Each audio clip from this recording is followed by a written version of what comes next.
And are you cool if I read your submission? Yeah, no, go ahead. Okay. Did you want you were fine keeping the name Tyler, right? Yeah, Okay. that doesn't matter. My story about college fraternity and their toxic, sometimes violent culture can really groom a person to be who they are going to be for a large remainder of their life. I was in the middle of it, but now want to show what goes on behind the curtain and try to revamp how college Greek live Greek. Let me redo that sentence. I was in the middle of it, but now want to show what goes on behind the curtain and try to revamp how college Greek lives operate for the good and mental health of all students.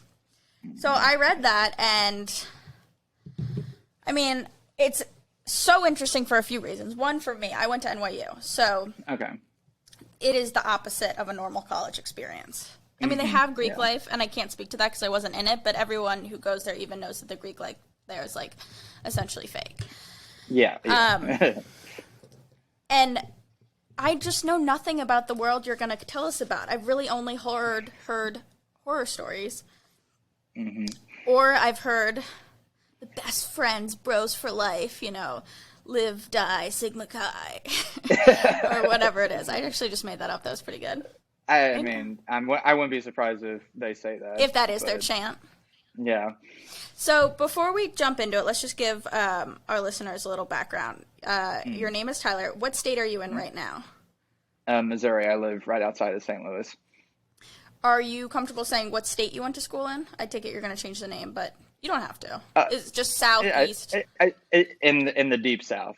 Deep south. Amazing. That's probably even better for this. Well, your name also is a southern name. And how old are you? 26. 26. And to be honest, like, looking at you right now, you look like a frat guy. Well, it's weird because we were just in Nashville, me and my friends, and people thought we were 35, and then some people thought we were on our 21st birthday. So I can't really tell you what I look like. So I guess it's different on any day. 30. But what I mean by that is, like, it's actually kind of the classic reason that I started this podcast is, I judge people on the street, and I was always wrong about my judgments. Like, I would look at you, and I would think you are the classic bro, frat boy.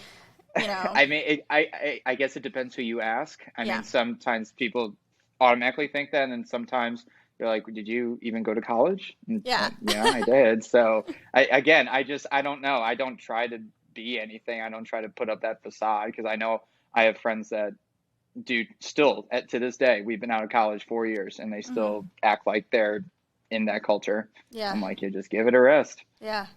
Well, as I said, I know nothing about this, but I do know that this is a really important story that you're going to tell because I don't think it's really been told, No. Yet you see all these stories on the news, but it's kind of after an event has already happened. You've never really heard while people are in the middle of it. I mean, some kids might share it with maybe their parents, maybe their older siblings that have already gone through it, but that's kind of what you don't really think about it until you're way past it. You kind of look back and you're like, I was either in the middle of that, I went through this, I see people going through this, and you're just like, how are you still who you are today, or how did that change you? It's really interesting. Like, some of it's good, some of it's bad, but a lot of it kind of shapes someone who they are, and that could be in a good way or a bad way. So why don't you just take us back to going to college, what made you decide to get in a fraternity, and just start telling your story from there, and I'll jump in.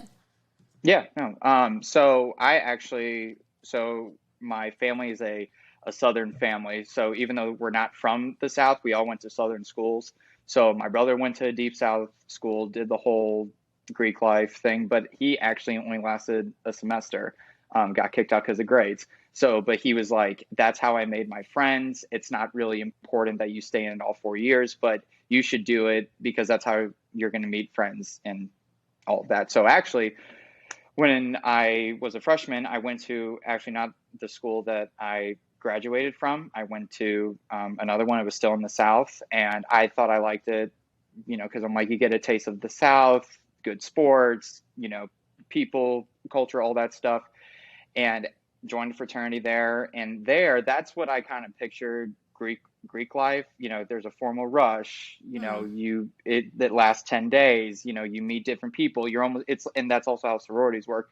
You're cut, you have your top 10 houses, your top 5, your top 3, and then you get a bid, whatever the case may be. Um, the fraternity I ended up joining, it just wasn't for me because I liked, I guess, the idea of it, but once I started getting to know the guys that were in it and the stuff that we were doing, and plus this school, even though it was a Southern school and everyone's like, oh wow, like Greek culture should be this Mm-hmm. way, it wasn't. Mm-hmm. It was such a letdown, and that wasn't really their fault. That was just the university's rules. So after a year, like I did the whole thing. I tried to be in every event. I even moved into the fraternity house my second semester, trying to really get myself into it.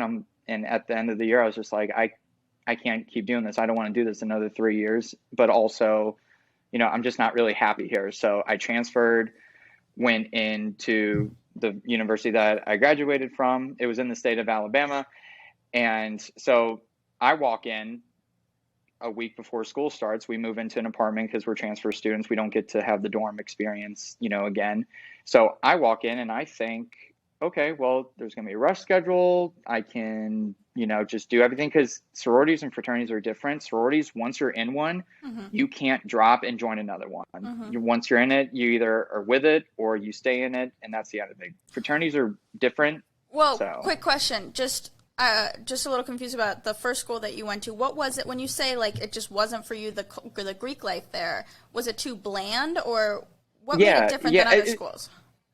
I guess because, I mean, for one thing, our campus was a dry campus. So Mm. I'm picturing parties in the fraternity houses, Yeah. and they're like, yeah, and they're like, no, we have to go to off-campus houses, which I know other schools are like Yeah. that, but like your fraternity party would be at like an off-campus crack house, Mm. like, I'm just like, okay, but if that's what makes or breaks it, like Yeah. whatever, but like, I, it, and half the fraternities didn't have houses. Mm. They were off campus or whatever. We had one. We were compared to other schools on the lower end.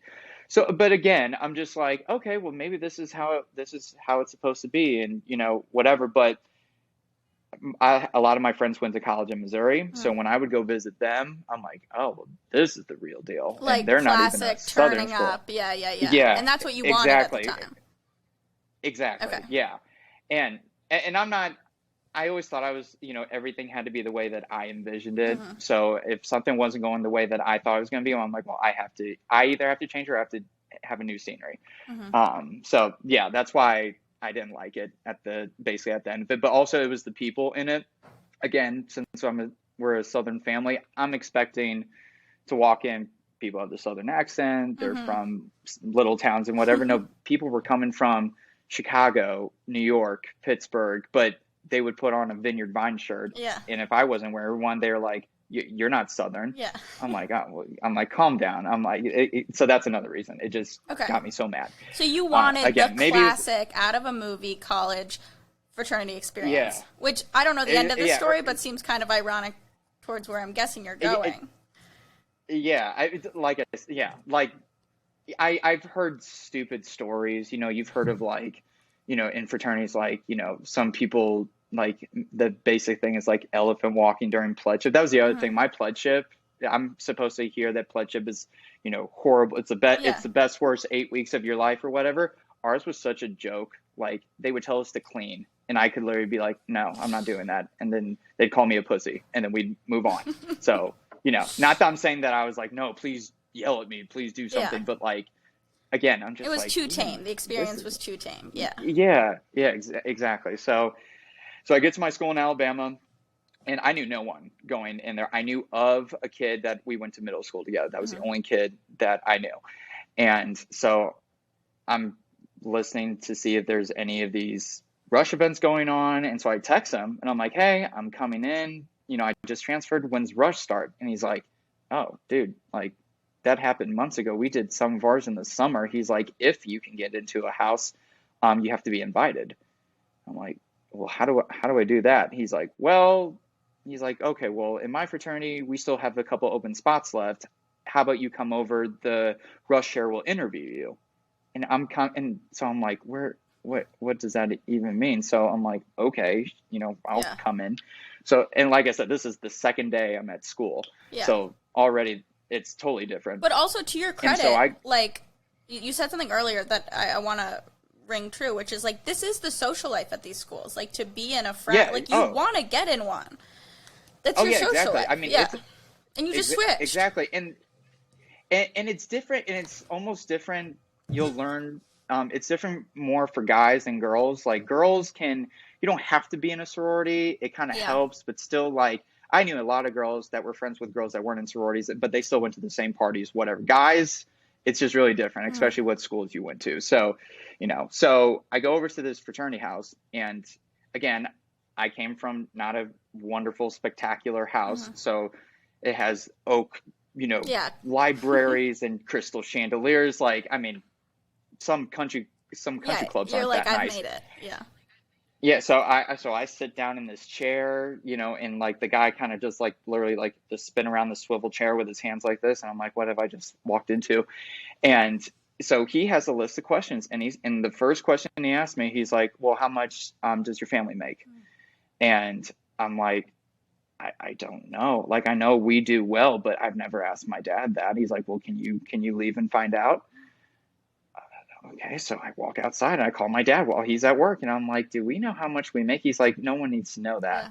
I'm like, I know, but I'm like, work with me here. So I think I just threw a number out there, not like outlandish, but literally an estimate. And so he's like, okay, so where are you from? Okay, Missouri. Thank you. A normal question. Third question, how many residences does your family have? And I'm like, well, what do you mean? He's like, well, vacation homes, second properties, real estate properties, any? And I'm like, what is that? But again, I guess I was falling in the criteria because technically we did have some. It was from extended family. So I just said, I'm like, I'm not about to make up stuff to get into this, but I was just answering the question. Yeah. And then the fourth was, what kind of car do I drive? And what car does my immediate family drive? And I'm like, why does that matter? So long story short, I get through 8 questions. And so finally he stands up, shakes my hand, and, says, we'll be in contact. And so I'm walking out, and the kid that I knew from middle school, I asked him, I'm like, what was that? He's like, no, you did good. I'm like, what do you mean I did good? He's like, well, usually if we don't like someone, we stop after the second or third question. You made it to 8. That's pretty good. And I was like, I'm sorry, no offense. Even if I get asked to join this, I don't want, that's not what I want. Like, I want to be with guys that I get along with, and maybe we're a little similar, but we're not banking it off social class and all that stuff. So I kind of was like, screw that. So basically fast forward, it was that year that I got there, the university wanted to not be so, strict. It was kind of at that time where, not, I say equality, but basically give everyone a chance, basically. And so they basically said every fraternity has to open up their doors and have like an open house. And I'm like, okay, fine, finally something. So me and 2 of my roommates were all transfer students. We all wanted to join a fraternity. So so my brother's roommate from college, his younger brother went to the school that I went to, and he was in a big fraternity. So my brother actually reached out to him and was like, hey, can he get an invite just to talk to you? And he's like, yeah, come by. So did you end up turning down the other fraternity? Okay. Yes, I did. Yeah. Which, by the way, I just wanted to jump in and say the car question is actually so weird because I know some really old money kids who their parents give them super shitty cars. So. Oh yeah. But then it's ironic. You have like the middle class, family, regular people. I've heard stories. It's mostly girls, but sometimes guys. Their parents will lease out these cars for 9 months at a time, and then when they go home, they're back to their crappy cars, and then they'll release it. Like it is ridiculous. So I go to this house that I'm invited in, and they tell me to come at a specific time during these open houses. Well, I go in. I talked to the guy, but basically he's like, long story short, there's no room. We have 70 spots and they literally all got filled in the summer. I'm sorry. I'm like, okay, well, there's nothing you can do. I just didn't know it was like that. He's like, yeah, if I would have known earlier, I could have saved you a spot, but it's all gone. So I'm like, okay. So at this point I'm getting frustrated, but I'm like, okay, I guess that's just how it works. Well, there's an area where a lot of the fraternity houses lay. We call it New Mm-hmm. Row, basically, and these are the ginormous mega pillars, what you expect. And I'm walking down the street, and at least I've just come from one, so I'm like, I don't know really where to go. And this is supposed to be during the time of the open houses, and you just see all these freshmen. They're in their new polos and Sperry's and everything, and they're walking up to these front doors of these fraternities, and the curtains are closed, the lights are off, the front step lights are like, it is completely black, just shuttered. And you see them knock on the door, they're looking at their phones thinking someone's going to text them, and I just sat there, or stood there and watched, and they stood there at 5 minutes, knew they weren't going to get, the door wasn't going to open, so they would move to the next one, and same thing. So I'm like, that's just, and that was just the culture. Even though the university told them to do it, basically our Greek system was like, Yeah, well, we're we not don't going to really open our have doors. to. Yeah. I mean, we can't. Exactly. So where I went to school, there were 27 fraternities, and I think I remember, because I walked kind of all around the area, I think 8 had their doors open, for the kids. And I did ask the guy that I went to middle school with, I was like, not being biased, where do you want to stay away from? Mm-hmm. Which ones do you want to go to? And he gave me a list, but 6 out of those 8, he's like, don't Yeah, go to. lame. So basically, yeah, fast forward to the beginning of school, we have nothing. My roommates and I, we kind of exhausted all of our, connections, the little that we had. So we went through our first semester of college on the outside looking in. And I'm like, this is just weird, like, this is what I've wanted, but like, I can't, it's really not that Yeah. easy. You really have to, it's who you know and all that. So, football is a huge part of Southern college culture. So I'm picturing like where my brother went, everyone dressed up, everyone's in their suits and their ties and cowboy boots and all that. And it's like a big deal. Well, here at my school, the only people that dress up are the pledges. So by the time football rolls around and we go to the big area that everyone tailgates, all the fraternities have tents and everything, the pledges are dressed up. They have to have a date. If you don't have a date, you basically, like, some people have to carry around a broom with like a wig on Mm-hmm. it and pretend like that's your, or like sometimes you're not even allowed. So as wrong as that is, it's just like, well, you kind of were forced to meet girls, to talk to people. So I'm like, I kind of wish I had that, because we lived in an apartment off campus. So besides class, we didn't really have anyone, unless you had the typical, a girl sitting next to you in class and you start talking, you really don't have, any way to Yeah. communicate with anyone. Fraternities are able to basically pair up with a sorority or two at a time, and they literally throw a party every Thursday during pledgeship, and pledgeship lasts 10 weeks in this school. And so that's how you met people, no matter if you did anything with them, just talking to them. But that's how a lot of these guys made these girls that they're friends. So you're seeing all of this from literally the outside looking in, and you're just like, gosh, You're like, you, watching it, your experience it pass you sucks you by. in. Yeah. Exactly. And it's not even like the, you know, oh, I guess, it'll be fine. We'll do our own thing. And as time goes on, you're like, no, that's kind of the Mm-hmm. way. No matter if you, some people I know walked into college, to this college, never wanted to be in a fraternity, and literally ended up joining one because they're like, it's almost social Mm-hmm. suicide if you don't. So you get sucked in this culture no matter if you want to or not. So basically, by the end of the first semester we're there, we do have spring rush. Not all of the fraternities are open to it, but at this point we're like, let's not grab onto what we can, but like, we got to try, we got to do something. um, so by this time we've already learned how certain fraternities act. A lot of them have rituals, some of them have their own culture. So we kind of know who does what, who to stay away from. A lot of the girls that we did become friends with before we Rush, they were giving us the download. They're like, don't go to this one. They do this to their pledges. Don't go to this one. They are known for Yeah. roofing, like all this crazy stuff. And at where I went to school the first year, none Yeah. of You were this. like Like this is using just this. Lysol on the floor. We Yeah. are exactly. We are two different worlds here. So one of my roommates had a distant friend from high school, and he's like, he's in one, and apparently it's a good one. Why don't we reach out to him? And he invited us, me and my two roommates. We walked into a party, and it was basically you talk to the president, vice president, the chairman. There's 8 on a panel usually, and a couple of the guys. And literally, while you're talking to someone, all of them go in a room and basically are like, do we like them, yes or no? And I guess they liked all 3 of us, and they gave us a bid on the spot, which again is shocking because again, I'm coming from a process. It took 7 days to even, go through all this. So, and I'm telling you all this just because once we're in the You're middle setting of the it, scene. I get it. Yeah. then we're like, yeah. So we're just like, this is hard, but I guess, Now you're okay, in.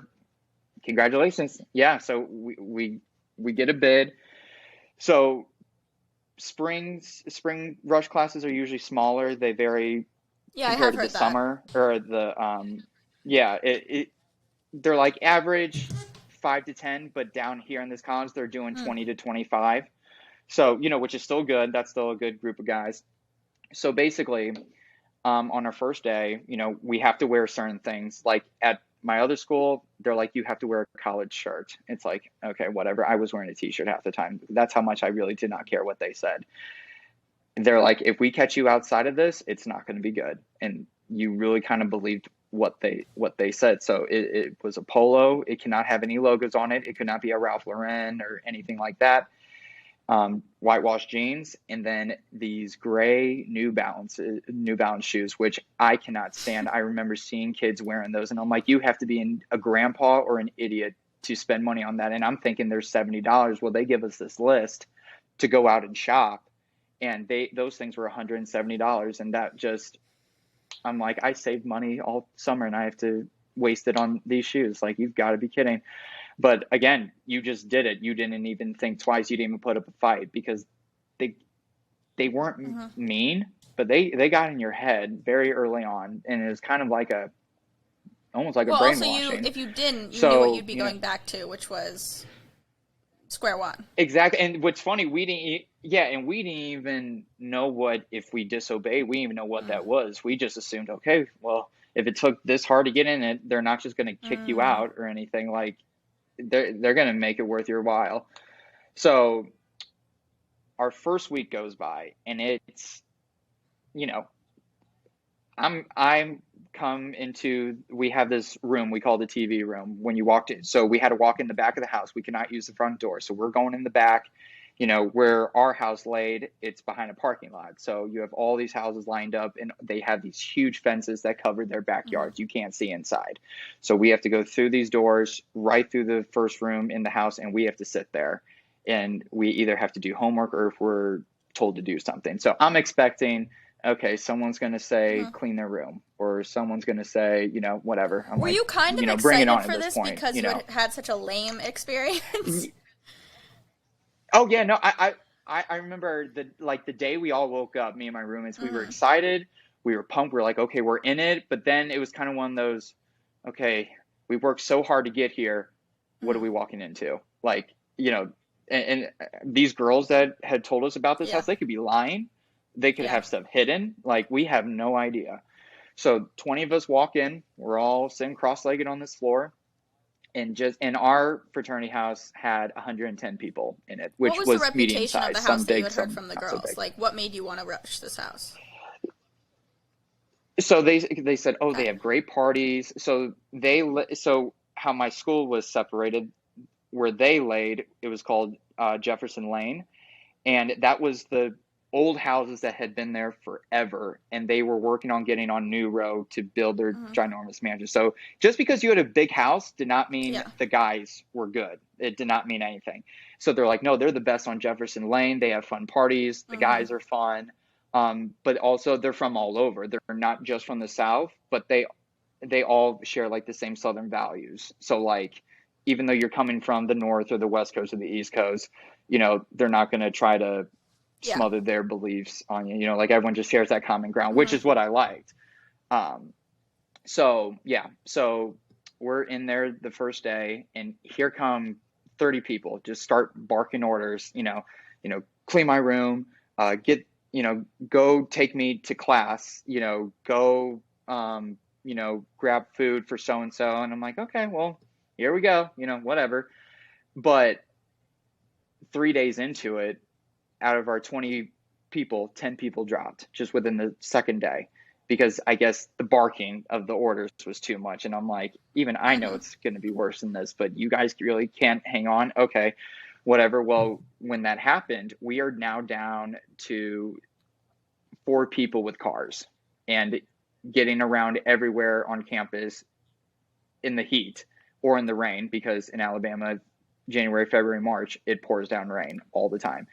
So cars are essential, and I'm one of them that has it. So basically, I'm an Uber, basically. So there's no homework time. I'm taking people to class, taking people to which isn't Yeah. a surprise at all. But you're just like, okay, Hmm. I do have class like in between here. And when I'd be like, I gotta get to class, they're like, no, no, take us here. We're already in the car. So I'd be late to class a few times. But again, you're just like, you're Yeah. just doing what you're told. So it was about, I say day 5, and it's a Friday, and Fridays at school are a huge deal. Basically, how it works is, and this is in the fall, but also in the spring, the pledges are kind of put on the front lawn, and you're basically showing the other houses like, hey, this is how many guys we have, and this is what we can tell them to do. So you're looking down the street. I saw 2 pledges on top of the pillars going into the front of the house. They have to act as gargoyles. They can't move, and it is Oh, that hot. sucks. And one guy fainted because it was so hot and he couldn't move. So, and they're like, okay, we'll get back up on there. And some guys are having to play football, but with tobacco dip in their upper and lower mouth. So if you can't handle that, people are just falling over like flies. Some people are shotgunning beers. How many can you do in a minute? So it's stuff like that. But again, what was crazy, I'm like, this is a Friday afternoon in our front lawn in the daytime.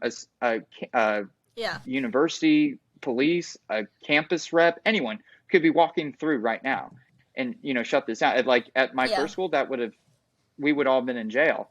But no, you saw administrators walk by. You even saw campus police, and just didn't even look. Just kind of minding their own business. So we're doing that, and they're like, okay, everyone into the TV room. Well, we have a basement, and that's where a lot of our parties take place. And we just hear this eerie tune just start in the basement. Like it literally reminded me of something like the Haunted Mansion or something, but just like even creepier. Like I knew it was probably from a TV show or something that they use, but I'm like, that's weird. And I remember we had 2 actives in there, and they were talking to us. And as soon as that music started playing, they kind of looked at each other, and they're like, okay, we'll see you later. And I'm like, okay, well, something's about to happen. I don't know what this is, but whatever. And within a flash, it was almost something out of a movie. We are grabbed by our necks and just thrown in the basement. Like how we got from the floor down a hall, down a flight of stairs, it just, you were just thrown into darkness. And you have 15 guys, and it's pitch black. The only reason you can see down there is someone's lighting a cigarette and they have their match, or someone has their phone lighting up, but it is pitch black down there. You can't see anything. So they're yelling at us to get into different positions. So basically, like, our foreheads had to be on the ground, and it's musky beer, on it. They just had a party a couple days ago. Our asses have to be in the air, hands behind our back. And I'm like, okay, so this is what I've heard. The paddles, all that. This is it. Okay.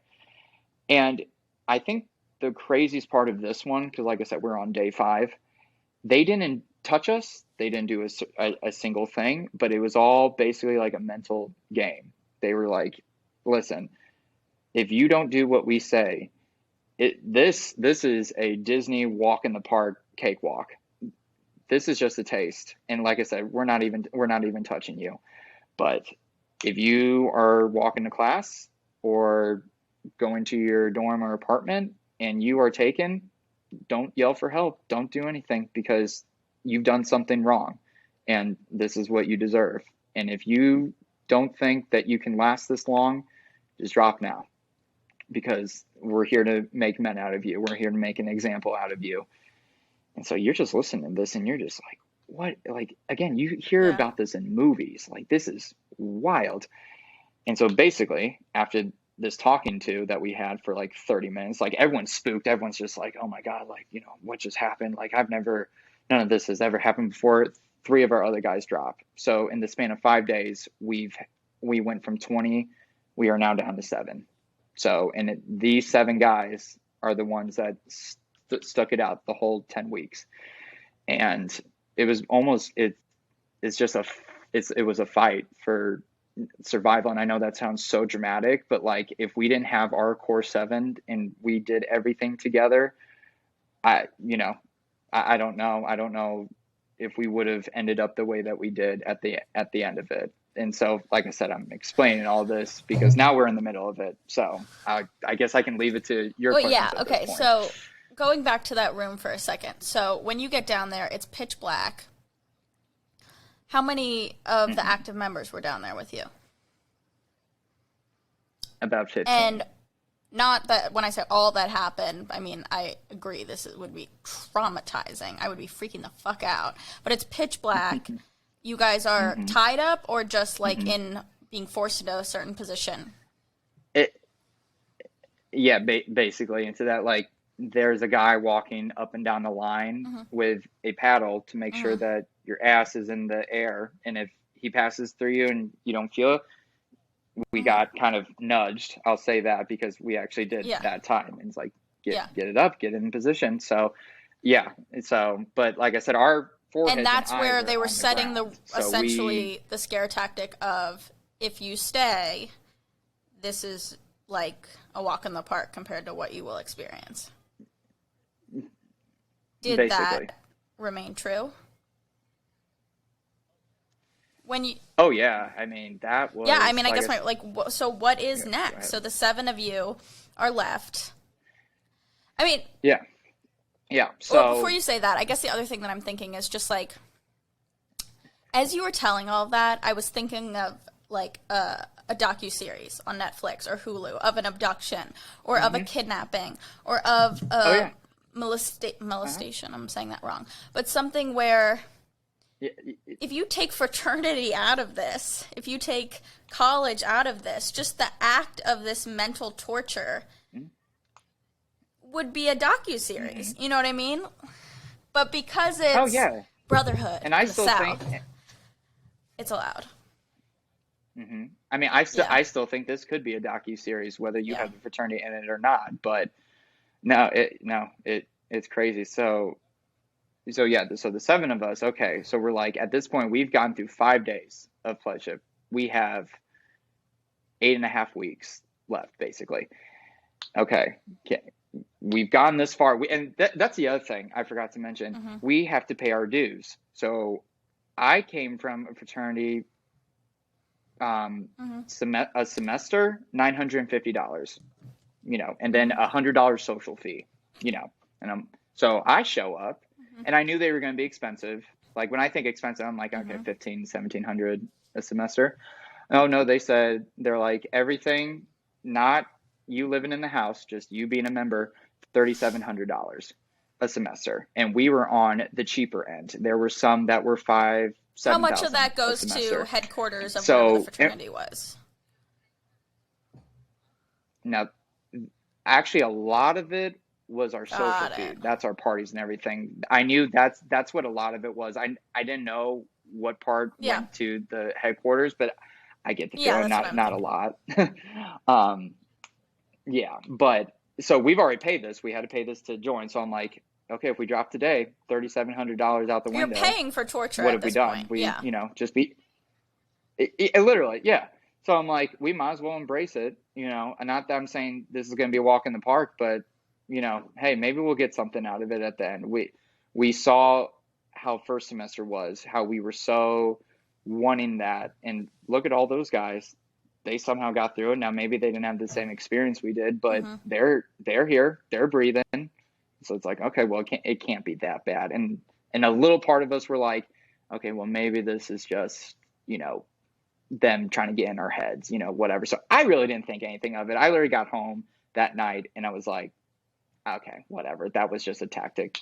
Well, then, so on Wednesday nights through Saturday nights is DD nights. You are assigned 2 to 3 DDs. And at this point, we are down to 2 people with cars. I'm one of them, and our other friend has a car. So there are 2 cars to take care of 110 people, basically. So, and that's not always the situation, but Were we you were paying for blessed with gas that yourself? situation. Or did the fraternity? So, Okay. Yeah, dumb question. oh yeah, oh God, no.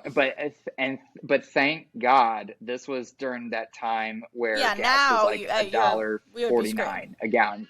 Yo, now Yeah. oh yeah, you'd have to take out a loan just for gas. But so your nights started at 8 p.m. and on a good night, Mm-hmm. you ended at 2 a.m. But if it was Friday and Yeah. Saturday, you went all the way to 4 a.m. And then you were expected to be up the next morning at 8 a.m., if not for class, for Yeah. the weekend. So on the first weekend of pledgeship, I get to drive. So again, I have no idea what I'm walking into. We have to be in our gear so they know like the difference between each fraternity's pledges. Well, just to give you the short of the long of it, on that first night, I had someone throw a rock in my windshield, and my windshield cracked. I had a guy put a lighter under my ear, burnt my ear. I had people doing drugs in the back of my car. I had people throwing up in the back of my car. And I remember I was dropping off my last person, and um, like I missed it by inches. They took the steering wheel because they were drunk, and we almost ran into another car going down the other road. And I was able to swerve it back, and Mm-hmm. I started yelling at him, and I got hit across the head. And they're like, "Don't ever talk back to us, ever. Who do you think you are?" And I'm like, and I was still trying to fight back. I'm like, "You almost just made me wreck my car. Plus, it's ruined in the back, and I got hit again." And they're like, The rock yeah, and the you ear signed thing up were for it. also brothers of yours. Brothers, such a fucked up term here, but yeah. Yeah. Yeah. Yeah. Uh-huh. So I'm like, Mm-hmm. wow, that was one night of driving. And again, we have 7.5 weeks left of it. All right. Again, you just, the first 3 weeks, we weren't allowed to use any of the bathrooms in the house. We had a thing called a band room, which was like kind of like a open air garage in our backyard. That's where we would host bands and have parties. And there was a crappy bathroom. There was crap all over it. It smelled awful. But that was the only place you really had some privacy because no one else went in there besides pledges. And I would sit there every day for like 15 minutes, just contemplating every day, just be like, okay, I know I already paid my money, but is this worth it? My car is going to be ruined. Like I have bruises over my head. Like, is this worth it? But then you just had to keep convincing yourself, well, I'm like, well, I know my roommates aren't dropping, so I don't want to be the lone person that drops. You've already paid the money, and look what you have to look forward to, at least during football season. There may not be another thing that goes on during the spring semester, but look what happens during football season. That's what you wanted. And again, you get sucked into it, and you're like, okay, we keep going. And I'm not saying every day was Yeah. like this. Every day wasn't like a fight for your life, getting bruised, all that. There are some days where like, how do we do? Like we'd all talk, like what happened? They're like, no, we had to spend $50 worth of cigarettes for everyone, but that was the worst that happened. And you're like, okay, that's not bad. But again, you're looking back, you're like, we spent $50 a day on cigarettes and none of us smoke, but here we are showing out money to just give to these people.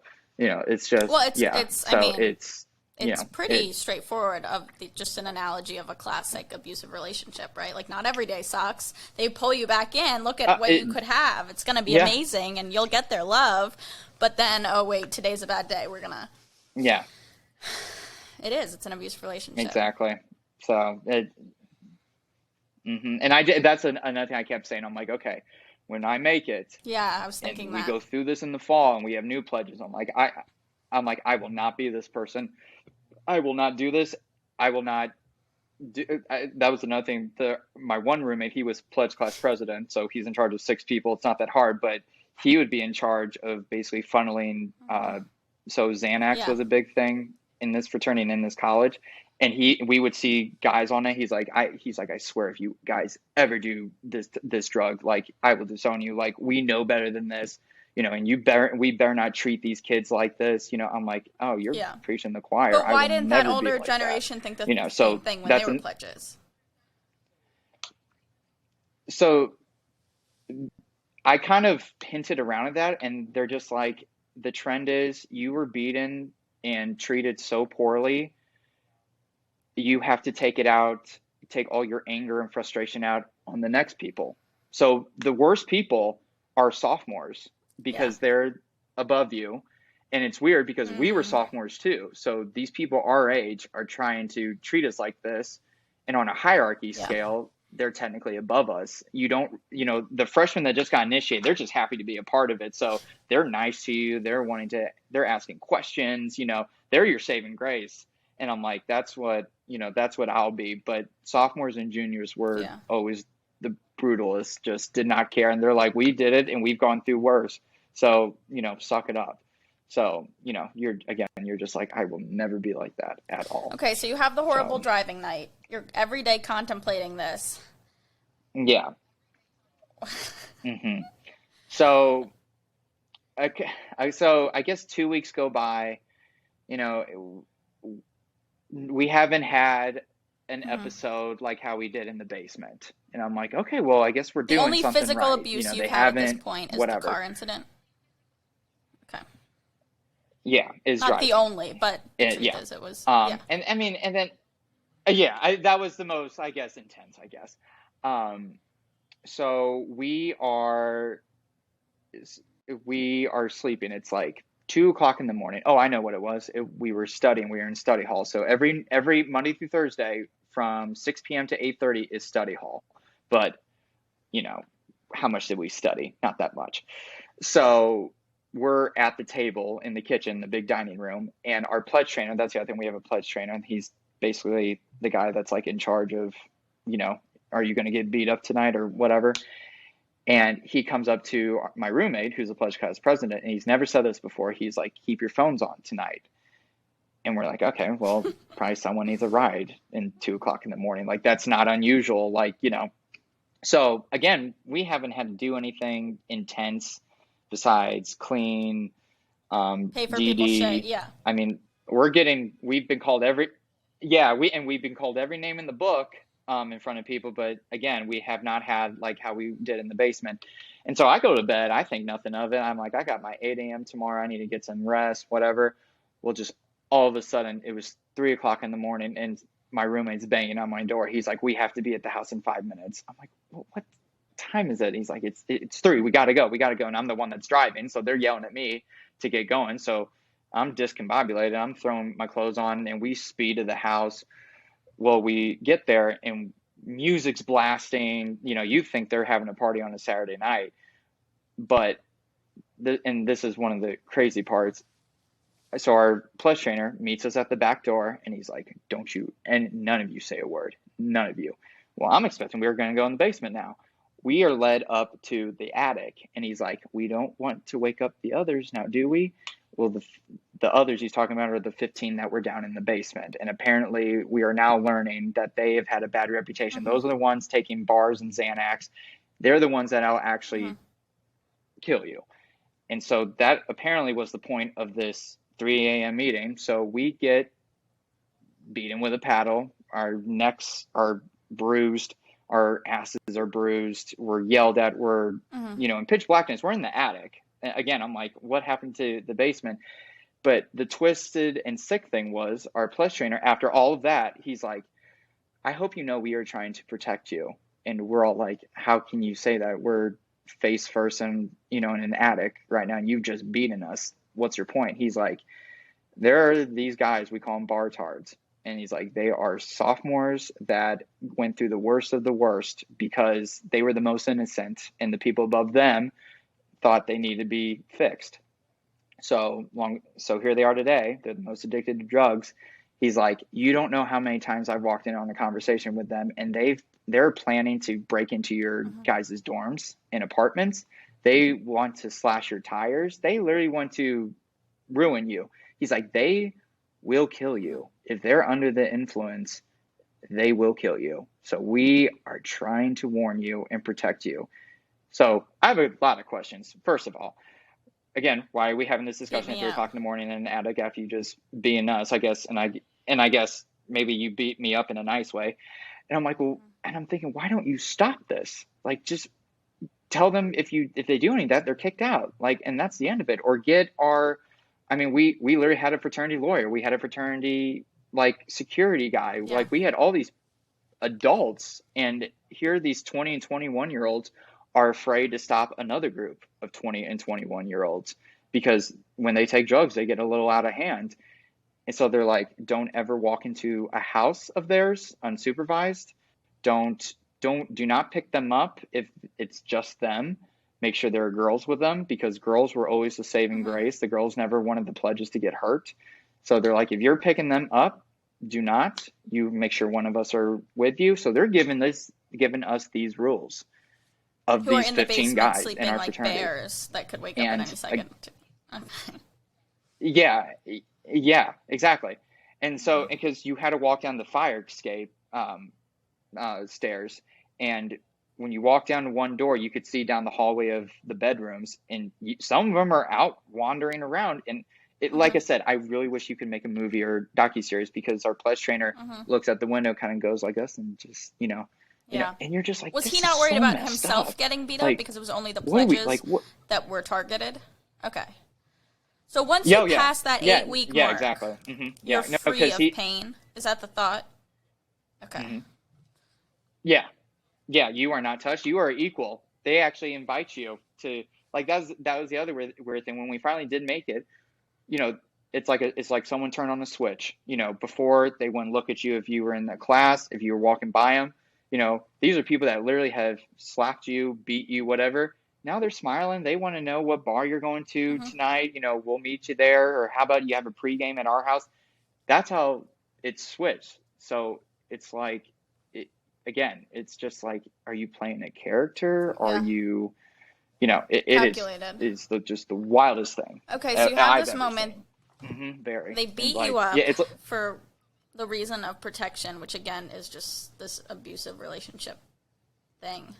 And I'm also thinking this whole time in this story about all of the girls that they're sleeping with, quite frankly. Like, that's also where my head's going. It's like, this behavior towards men, you just, how is this not coming out towards the girls that they're with? But that's, you know, obviously a different conversation. Yeah, well, because the girls they're like, that's why they're like, if you're a pledge or a newly initiated person, girls are your best friend, because A, they feel sorry for you, but B, they're like, wow, they made it through 10 weeks of torture. Like, they must be tough. They must, you know, whatever. And they just flock towards you. So again, you're looking at the girls and it's like, aren't you going to do something? Save me, maybe, you know, I don't know. I also just the other thought at the top of my head, and, you know, I obviously don't know I can imagine the Southern values of the school in this environment, but, like, what if one of these guys was gay or questioning their sexuality or going through all that? That must have been hell. I really don't think I was you didn't say anything. I don't think you're coming out as a pledge to the house. Yeah. No. But it's weird. You could split up all these fraternities, and you had half that you had to think a certain way, do stuff, whatever. And then even including my house, I mean, we had a couple kids that did not think the same way politically, did not think the same way ideologically, but they were weren't getting alone. Beat up because like, of no one, Yeah. Exactly. Like, we'd poke fun at him, but, you know, it'd almost be the joke, like, so-and-so voted for so-and-so, and then you just move on, and that's the end of it. So, Now, again, that was kind Mm. of on our side. If you were on some of the others, Yeah. you didn't dare say anything. So it it was just a very interesting. Like I said, you could split up the areas of the houses, the areas of the areas of the houses, the people in it. Like the Okay, so you have craziest this thing. night. Then we got like 6 weeks left, right? I mean, where are we in this race? I mean, yeah, literally, we are like at 6 weeks. So I'll kind of just Yeah. assume all 6 weeks are very tough and we are not having fun. I think the two Yeah. biggest events Yeah, that please. I was just like, this is psychotic. So we are taken one night again. Our pledge trainer comes up to our pledge class president is like, keep your phones on tonight. So we're like, okay, we know it's coming. We know something's coming. And at this point, we've already had they're called Beat up. lineups, where you get basically taken and beaten and all that stuff. That's literally what it's called. And they gave us an address. So we've never gone off campus before. It's always been at the house at this point. And they're like, go to a gas station before, get a 24 pack of beer and a carton of eggs. And we're like, that's different. We've never been requested of that, but whatever. So we're given an address. We drive to this house. It was actually an ex-president of this fraternity's house, but he wasn't there. So the pledge council is all in there. So we show up and immediately put in the position, yelled at, all that jazz. We're yelled at, kicked, whatever. And then they're like, okay, go outside. So we go in the backyard, and one That's fair. fraternity, I know I'm flip flopping, but this is kind of how you follow. One fraternity, their ritual and their lineups, you're put in the basement, you're lined up, you're standing up, the lights are pitch black, it's pitch black, you can't see anything. And they're like, put your hands behind your back and, do not move, do not try to get out of the way of anything. Mm. And soccer balls are kicked at them. So, gets head, Concussions whatever. of it. People Yeah. have gotten black eyes before, and we could tell who they were. Yeah, exactly. So when we get out there in this backyard, it just finished raining, so it's kind of a little light out, but you can barely see anything, whatever. And they said, line up against the fence, put your hands behind your back. And the first thing I Yeah, think the of, eggs. oh God, what's being thrown at? Like, what's going to be thrown at? Yeah. So yeah, the eggs start getting thrown. Okay, whatever. But then I remember something hit me directly in my forehead, and it like jolted me back, and I fell to the ground, and I put my hand down to try to get up, and it was a literal stone. It was a heavy stone. And that's when it clicked. I'm like, oh my God, they're mixing the eggs and stones. So you're hearing literally the sound of eggs hitting skin, eggs hitting the fence, but then you're hearing these stones hit the fence and hit our guys in the head. And the eeriest part of this, no one's saying a word. Like someone's grunting or like, dropping to the floor. But that's the other thing. They were like, if we ever hear you grunt or whatever, like we'll just come at you hard. So everyone's trying to hold their aggression. It's But like the hitting guys golf throwing it, balls. they're not Yeah. saying a word. They're not laughing. They're not saying anything. Yeah, literally, and no one's saying that's. I'm like, it's like we're getting shot at. It's just dead silent. It's 3 o'clock in the morning. There's no cars. There's no people out walking around. And this lasts. It just feels like eternity. I'm sure it was probably a solid 3-4 minutes of just Hmm. nonstop. By this time, we're all on the ground. And at this point, Yeah. we have our hands up, and they're not saying anything. But we're still getting pelted. And finally, they're like, "All right, back inside." And up we go. And I'm just like, "What?" And so then we get back in our positions on the ground, whatever, and my head's on the ground, and I know the sound of a paddle wood to this day. I knew it before. I remember I heard a sound hit the ground, and I'm like, that's not wood. I'm like, what is that? And another one dropped, and it's a golf club. I'm like, oh, golf clubs are coming out. Okay. I was like, I didn't know that was a thing. And again, it's silent.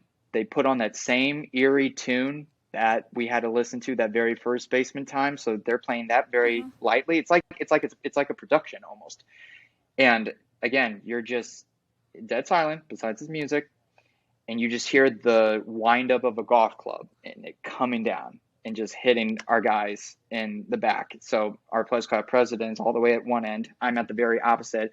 And I by this time, you also know what each other's grunts or, ughs sound like. You can tell who's who. And I'm like, okay, Grayson just got hit. And then the next guy got hit, and it's coming down the line, and you're just like brace for impact, like we're going down, and I've never had the wind taken out of me in all my sports and everything. I literally thought I was going to just black out because I was breathing in, trying to brace for it. And that's when he hit me, and I just fell to the ground, just passed out. And a guy's like, get up, grabs me by my neck, trying to put me back in my position. I'm struggling, breathing for air. And, again, and no one's saying a word. And this is going on for, again, it seems like forever, but probably 10 minutes. But yeah, and then when they were done, they're like, get back in your car. Do not say anything to anyone. But then they're like, who drove? So it's me and our other friend. And he's like, okay, you who drive everyone back to their dorms and apartments. And this is the pledge trainer telling me this. He's like, you're going to drive and get me something to eat. I'm like, you just beat the crap out of me and we have to go get fast food? Like, are you kidding? So I'm shaking. I don't even know what I look like in the mirror. I probably look like No I just place to got drive. beaten, Yeah. Like with hammers. Yeah. So we had this pita place that was in the middle of No, I meant like you're in no place to campus. drive. It was open all hours. So we go Yeah. there. Mentally, physically. Oh yeah, exactly. No. Yeah, no. Just exactly. And then remember, this is the same guy that said we're trying to protect you.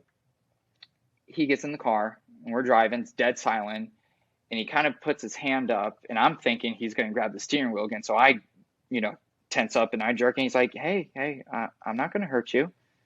And I'm like, "Did you what?" And he's like, "It's just me. It's fine. It's just me. I'm not going to do anything. I'm not going to hurt you." And I'm still not saying a word. I'm just like, again, just trying to figure out what's all happened. And he's like, hey, I just want you to know, I like a lot of you guys. He's like, I have to do this. Like, they put me in this position to lead all of this. He's like, I don't want those bartards getting a hold of you. So I have to do this. He's like, or else it could be even worse for you. He's just like, I'm sorry. Just know that I'm sorry. But I'm just doing what I'm supposed to do. And again, you just don't say anything. You're just not. He's like, is everyone else okay? He's like, is anyone actually hurt? I'm like, I don't think. I was like, exactly. But I'm like, I don't think so. No one's dead. And he's like, okay. And then we pull up to this pita place. He's like, do you want anything? I'll buy. And I'm just, no, I'm good. He's like, okay, go home. Don't come into the house at 8 a.m. if you don't have to. Just give yourself a rest. So at that moment, you're like, again, it's a character they're playing. And they have to do it in front of these people. And I guess not everyone, is like this all the time, even during or not during pledgeship. And I just looked at this kid, because this kid is 6'2", a big guy, and you just saw him as soft as anyone else, like really feeling sorry for us. And I'm just like, this is the craziest thing Everyone's afraid of everyone. That's the truth of this, right? It's like a hierarchy of fear. And there's a choice being made each generation of these fraternities to continue this. Exactly. So I guess personally, that is one of the worst things that happened to me. The other thing that happened, it was to our roommate, our pledge class president. So him and my other roommate would always have to borrow my car when it was time for them to DD. So I would just, that was the only time we had a break. If you weren't DDing because we didn't have any cars, no one would bother you. So the days that someone was driving, the other two of us would be sitting in our apartment like, thank God. So he goes out, DDing. Well, then it's me and my roommate. We're chilling, watching TV. Well, our one friend comes running in the door. It's like 11:30. He's like, so-and-so's gone. I'm like, well, what do you mean he's gone? Yeah, he's gone. He's DDing right now. He's like, no, like, no one can locate him. His phone's off. He turned his Find My Friends off. Like, we don't know where he is. And I'm like, okay, this isn't good.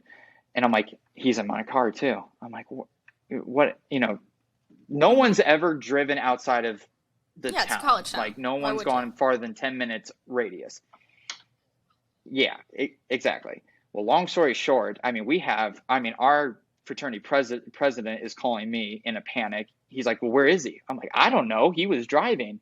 And they're like, well, we'll figure this out. Why And are they so our scared? pledge trainer's Are having they a worried breakdown. that? He's like, I don't know where because they don't know who's taking him or who he's with. They don't know. Maybe someone made him drive off in a From the ditch. Maybe fraternity. someone literally kidnapped That's him. their thought. Okay. When the president and the pledge train, yeah, yeah, yeah, and when the pledge trainer doesn't know what to do, like, and the president, we're like, oh, this is bad. Like, this is bad. So literally hours later, we find out it was two seniors had called our friend, made him pick him up from a bar, and they're like, oh, we're going to go to so and so's house. Well, as soon as he picks him up, they're like, let me see your phone.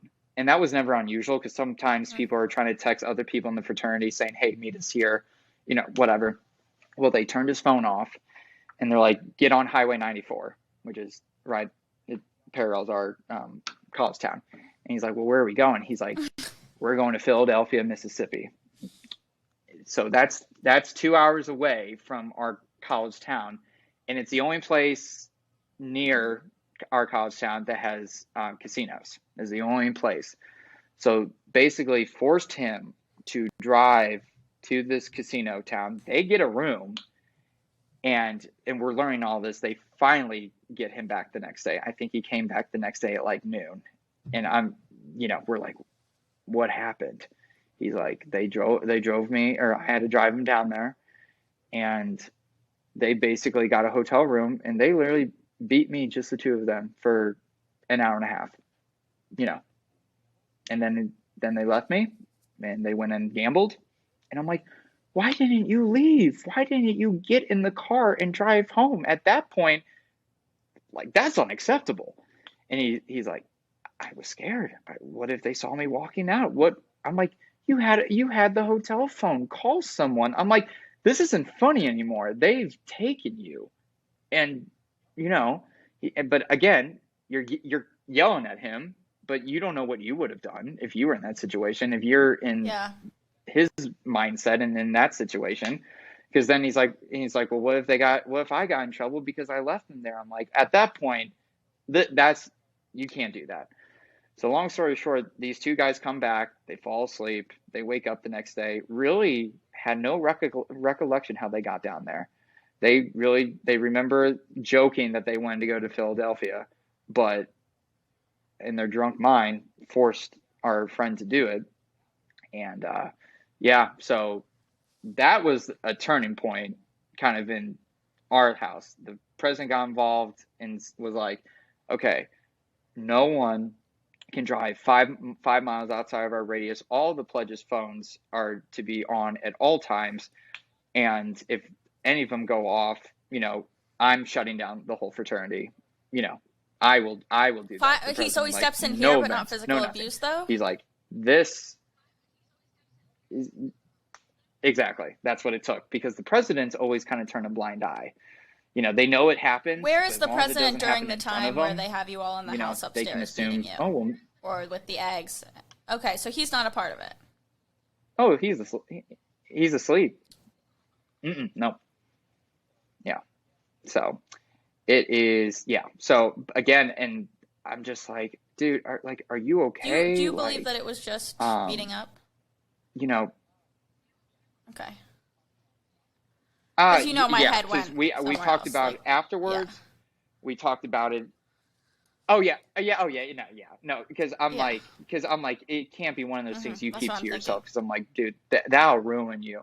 He's like, no. Okay. He's like, it was just kind of beating. He's like, nothing else. And I'm like, because at that point, enough is enough. Like, this, we're way past the point, all that. So, but I'd say that was the other worst thing that happened to us as a group. Now, don't get me wrong, we had So other then you horrible get nights, out of pledging but those are the and two you're that in kind it of and stick everything's out. fine? Yeah, and thankfully by, I really believe this was a divine intervention. We were supposed to go on spring break, and then we come back, Mm-hmm. and the week we get back is supposed to be our hell week. So the whole last week of whatever. Well, the university, I guess, had gotten so many calls about Mm-hmm. intense pledgeship because spring usually doesn't go hard, but I guess it was ramping up. And they're like, okay, listen, when you get Mm-hmm. back from spring break on a Monday, pledgeship is Good. done Wednesday. And they're like, if we hear of anything going on after Wednesday Mm-hmm. at midnight, you're off, you're shut down, no questions asked. So we're like, oh, thank God, we only have 3 days left of this instead of a week. Um, but yeah, and it really came down to one night. They saved the last night for the worst. I mean, it was um, just as intense as all the other nights. But again, it was those Mm-hmm. guys that were trying to warn us about Mm-hmm. the other guys. And they're like, we have to do this secretive. We can't let those other guys, get a hold of it, because actually a couple of those Bartards had gotten a hold of a couple of our guys. And Oh, it wasn't worse. great. Like, Then no what one happened went to to you the guys? hospital Because or I was gonna anything, say but this whole time they're they're like, saying those guys are worse. At the yeah. end of the day, those So, guys don't beat you up, exactly. and these guys beat you up. Who's really worse here? But if you're Yeah. saying, I mean, I Yeah. guess it's relative. Yeah. Yeah. So, like, oh, yeah. No, because actually, my other roommate, he walked into their house. And even though, he was told not to do that, but he's like, at this point, you have 1,000 calls, people are yelling at you. So he's like, I just walked in their house. I'm like, get in the car. We got places to go. I'm being yelled at. Well, they threw a trash can at his head and it made him pass out. And they dragged him in their basement and they had their own little session down there. And then he's like, yeah. And then they're like, okay, we got to go. We got to go to the bar. Get up. Come on. So that's what happened to him. And I know it happened to a couple of the other guys. It never happened to me personally. But I know it sounds awful. You're throwing basically the other guys to the wolves, basically. But I was like, I'm Yeah. staying clear of them. If they call me, I'm not even answering, or I'll pick up and be like, so and so will take care of you, and hang up. So, there's so much going on and your mind's in so many places. You're trying to please people, you're trying to stay away Hmm. from people, you're trying to just get through the night, you're trying to eat too. That's the other thing. We And not did not fail eat a out of lot during classes. this I whole mean, thing. So, it was just, yeah, hmm exactly too. I mean, I had an easy major, so I didn't have to when stay you up are studying, finally but in the a lot of my fraternity, though, friends do these didn't. So, guys become your social life like what you wanted? Do they become your friends?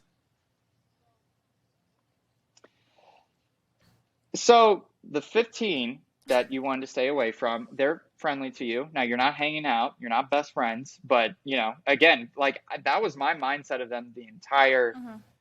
entire time of college. I was like, they're horrible people, whatever, but they'll be so nice to you. They'll ask you, what you doing this weekend, blah blah blah. So finally, so we're in it. Hmm. So now me and the people that just went through pledge, we're now juniors. So we're kind of ahead of the game. So we get a new pledge class. We are 60 people. Hmm. We are now friends with everyone. We're all going out. But this is kind of when I The start cycle. That's seeing what I'm wondering. how it What can happens really here? suck you in now that you're part of it. So, yeah, yeah. So we get our new pledges. We have 60 people. And, everyone wants to see them. It's almost like they're zoo animals. So everyone on the first week, everyone's coming in. Everyone wants to see these pledges and mess with them and tell them to go do their laundry and go get them food and all of that stuff. Um, so I'm starting to talk to them. I'm just curious. I really want to know where they're from and you know are you going to be okay? Like all that. But I don't really say anything. I'm just like, hey, maybe this, because now you have the class that was below me in charge of them. So, maybe they won't be as bad. I don't know. Well, slowly, I see my roommates, because we all still live together. They're now starting to get a little aggressive with them. They're yelling at them. Yeah. They're being a little more demanding. I mean, everyone's demanding and everyone's snapping, but I'm like, y'all, calm, okay, you roll your eyes, but whatever, just as long as you don't do it. But I remember it was an away Hmm. football game, so a lot of the people leave. A lot of these people leave and take pledges. But if you're a pledge and you stay in town and there's actives in town, you're basically assigned to their house or assigned to them for the weekend. So we have these four pledges come, and I liked them. They were great guys. All I want to do is talk to them. I mean, yeah, you can clean my house or whatever, but I'm not going to like throw you in a closet or whatever. And I remember I walked outside, I was talking to some of my friends, and I go back in and all the pledges are gone. And I asked, and we had some of our girlfriends over, and I'm like, "Oh, where's the pledges?" And she kind of points to my roommate's room, and she's like, "They're in there." And okay, so I open the door. They're all in the position where their ass is and their hands behind their back, and I see my roommate, and he has a golf club and a paddle in his hand. I'm like, "What are you doing?"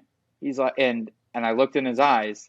He had taken a Yeah. bar, and he was one of the ones that told me never to do that, and he would disown me, and I just looked at him like, really, like really. He's like, "What? They need to go through what we did." I'm like, "Okay, even if they do, they not through us, but also not in our house and not them, and just like none of this is okay. Just there's a just no." And he's like, just stay in here. I'm just gonna talk to him. I'm like, I'm gonna stay in here. I'm gonna watch what you do. So, he goes on like this drunken rant about, like we've been through so much shit, all Hmm. this stuff. And I'm just looking at him like, can we wrap this up? Like let them go. And at the very end, he just takes a paddle and he hits them as hard as he can. And before I can even stop him, he hits one, misses his butt, and gets him in the back of his head. And he just goes down. And I'm like, okay, that's enough. We're done. We're done. I was like, give me the paddle. And so I yelled at all four of them, like, get up, go, go. And so my roommate's so drunk, I passed one of the girls. I'm like, you watch him, just watch him, make sure he doesn't follow me. And so we go out, and they're kind of like looking at me like, well, what do we do? Where do we go? Like, we've been inside you. I'm like, go to your dorms, just Hmm. go home. And if anyone asks, you're doing something for me, whatever. I was like, we're done here. I'm like, it's Saturday night. The game ended. There's nothing to do the rest of the weekend. Just go home. And they did. So so the next day, my roommate comes in. He's now sober and everything. He's like, you're not going to say anything, are you? I'm like, I'm not going to Hmm. say anything, but I thought we learned. I was like, we just went through this like 4 months ago. I'm like, we don't have to prove a point here. Like, yeah, I mean, there's a difference between like snapping your fingers and, going along with it, like whatever. But I'm like, we do not need to put these kids in a bedroom and bring paddles. I'm like, that has nothing to do with us. I'm like, no. He's like, I know, I know. I'm like, and what happened to the bars? Like, really? He's like, I was just trying one. I'm like, okay, and look what happened. Look what our result was. We brought in four pledges and you just beat them. And I'm pretty sure you gave one of them a concussion. So, good. So from then, my roommates didn't do anything. And so from that point on, from me, I now have I now had a class from 5:30 6:45. 5:30 is dinner time. Pledges you don't eat. Yeah, you can have a plate of food, but people are throwing crap on it. Like people are spitting in it, putting, all that stuff. No one's eating. So my thing was, I'm like, okay, who wants to take me to class? And I will admit, I'm like kind of was snappy. I'm like, someone take me to class, whatever. They get in the car and we drive, Hmm. and I'm like, okay, here's the deal. I'll Venmo you $10. Go to Jimmy John's, get a sandwich, sit in your car for 30 minutes. Just say you're taking me to class and you had to go pick up someone else. Then go back once dinner's over, and then that way you go right into study hours. And they kind of looked at me like, why? And I'm like, do you want to eat? And I was like, I'm literally giving you this. And I'm like, I'm not doing this for everyone. I'm doing it Yeah. to the people that I see a lot of myself in, that was trying just to get by, just to be part of this. So that's kind of what I did every Tuesday and Thursday for 6 weeks.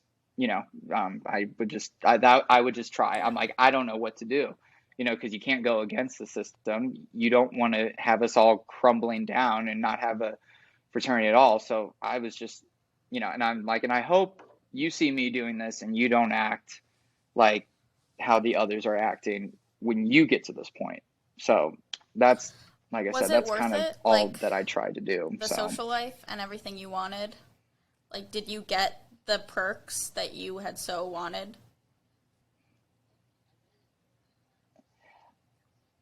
That's okay. No, I it's not really a did, judgment and I question. I'm and just I'm curious, you almost know? ashamed to admit that, but also at the same time, I'm yeah. No, I mean, we had some of the best parties ever. Like some can't beat it to this day. I did meet some of my good friends. Am I still friends with them to this day? Not all of them, some of them. But Trust when me, I you're know, in yeah. college, you have a group, you see them every day, you do everything together. Yeah. So I had that. I mean, I got to talk to girls. I got to hang out with different guys. I got to go to all these events. I got to meet a Yeah. lot of people that I still talk to this day because I'm in Greek life. Like we've gone on vacation together. We've visited each other's hometowns. Like I wouldn't trade It it didn't have to come at a forever, cost. Yeah. but I just wish it was conducted in a different way. So, Exactly. Yeah. Like no, there is no right it, answer because, again, I know I don't nothing know the right about it. I'm answer. just, So you think about schools that without fraternities or sororities, and you're like, okay, well, yeah. if you just took them away, then doesn't everyone have a fair shot at a social life? But then what do you lose from that? I don't know. I don't know these answers either. I'm just, Yeah, brainstorming. exactly. But as you It described here, the unimaginable painful mental toll that it takes on people and on young men who need the opposite of that at that time in their life. And need exactly what you gave the other young men. It's just heartbreaking. mm-hmm. It is. I mean, we still have people I know and from our fraternity to this day Mm-hmm. are still addicted to Xanax and bars, never grew out of that. I know two people have passed Of away course. due No, to of mental course. issues. Now, not saying that fraternity caused that. Mm-hmm. It it it probably didn't help the situation. Um, Now, no, I this mean, it's just all this story, stuff has a happened. fraternity And tell-all, you haven't really heard these, right? We were sitting here at the beginning saying that. And my first thought is, well, who's going to be the snitch, right? Like, that's yeah. how you'd be seen based on everything you just said.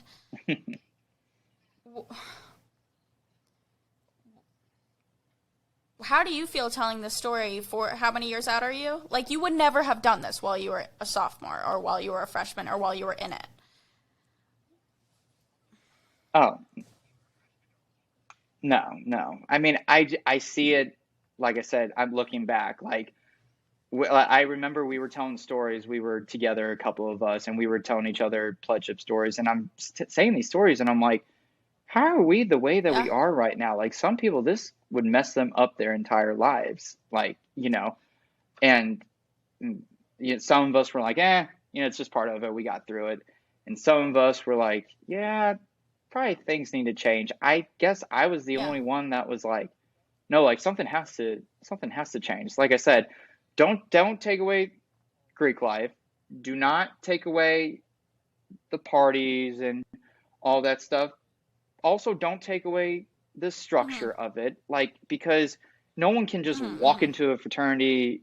Anyone could pay a dollar amount, walk in, and because Mm-hmm. because we went through all that crap, it's what made us closer, and that's why we were such close friends. Like I said, it doesn't mean we have to be thrown into basements and beat into a pulp, but to do stuff, Mm-hmm. like group stuff, whether it's cleaning together, running errands Mm-hmm. together. Also, I know you have to add a little bit of thrill into it, then it just seems like a job, but like I said, it does Mm-hmm. not need to be this violent, this strategic. And also, like I said, that like you've heard, there was a battle of guys already in the fraternity that were actives, and they were fighting against each other, one trying to protect us and one wanting to kill us. And I'm sure it's like that a lot of places. But I guess just to answer your question, why to be the snitch, it's just like, I mean, if someone doesn't say something, no one will, and it's still going to be like this underground system. I'm not, like I said, I'm not hoping that No, stuff of gets course shut not. It would down. then exactly. Then it would just That be would even not more solve secretive. anything. It would just be even more Why do you secretive. think it gets physical? Like, Yeah, do you think it's just like a yeah. stereotype? Well, guys are gonna like their go-to mean thing is physical.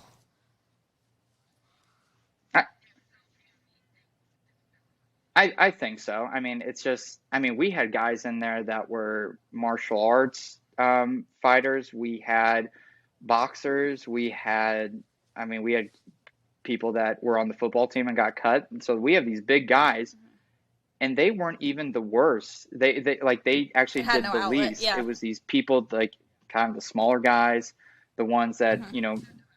yeah, and but had the loudest mouth, and that's how they kind of showed their dominance. Didn't need to And prove the it. bigger guys kind of just That's stayed interesting. back, kind of watched it. Yeah, they throw in a comment. Um, Yeah, I guess so my other question is, hmm if these guys showed up today, if like the scariest guy in the fraternity knocked on your door right now, like would they have the same weight to you now as they did then? Wait, the same weight to you? Like where, like the guy who was I'm like, sorry, the "I will kill same all of what? you guys." That guy knocks on your door right now. Are you Uh, still like, "Oh, okay"? Oh, oh no, no. Oh no, I would honestly laugh because it was it's those guys crazy. once we became active, those were the funniest guys. Those were the people that Hmm. yeah, and then the guys that we were warned about, don't get me wrong, they had their sets of issues. They still went out and blacked out every night, but they come right up to Hmm. us, buy us a drink. Actually, a couple of them apologized to us, Yeah, saying, we're sorry we did that. That yeah. was a lot. It's like, yeah, yeah, it Hmm. was. And that's why sometimes we couldn't sleep at night because of you guys. And they're like, yeah, sorry. And then, we move on. So, Um. Okay. Well, yeah, I it's mean, like I said, the Tyler, whole thank you thing's so much for crazy. telling the So, story. We're at an hour 21 minutes. I'm just like, oh, I'm gonna have to edit this under an hour. But my final question: yeah, people yeah. come to Missouri, whatever town you're in, they want to go eat somewhere. Where is your favorite spot? Where should we go? What should we get?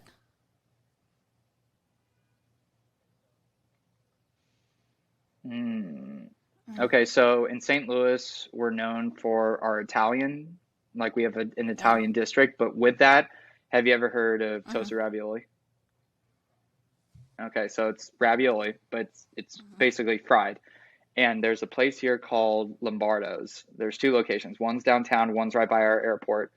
Best toasted ravioli you'll ever have. Hmm. If you've never had toasted ravioli in the first place, it'll And is change your that the life. But order? if you're a You St. go there and you Louisan, order just that that. is the It's not place to like go, a in my something a opinion. I might get subtext in the flack for that, menu. but There's different kinds. I Okay. was gonna. It's an appetizer. I've always got it as an entree, and a lot of people do that. Um, I mean, like they have good pasta, they have good Okay. chicken Sweet. dishes, but Well, that thank you is so much. Is there what anything you should that order, in my opinion. anything else you wanted to say that you didn't, or anything that you're like, hmm oh, I shouldn't have said that? Now that you think, I mean, I don't think there's anything. And now, like I said, it's just I'm not trying to snitch, shut Bring light anything to the fact down, that it's there. Yeah, yeah, yeah. expose. I say snitch Just because I'm I just was called a telling snitch the all through truth. high And school just for like yeah, bringing light to exactly. horror things.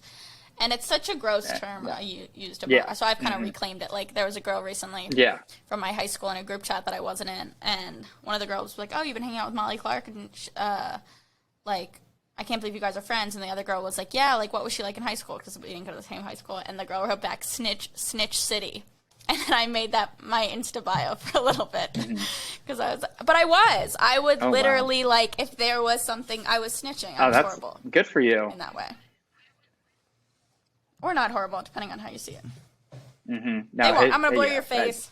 Even if they call You're me fine. that, It's the truth. I was gonna say, Um, no, you're all good.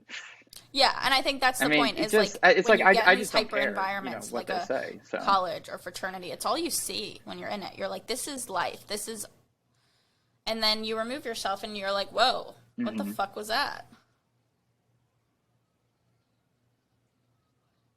I guess my last thing is like, what would exactly. you say to a kid going in to college right now?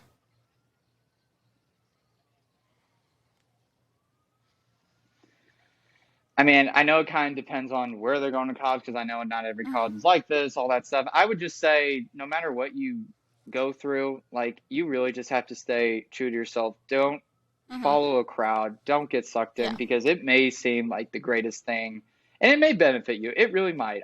I really don't know, but literally just be yourself. Like I know that is so cliche, but I mean, like like I said, half my friends came into college one way and they left a completely different way. Some for the good, some for the not so good.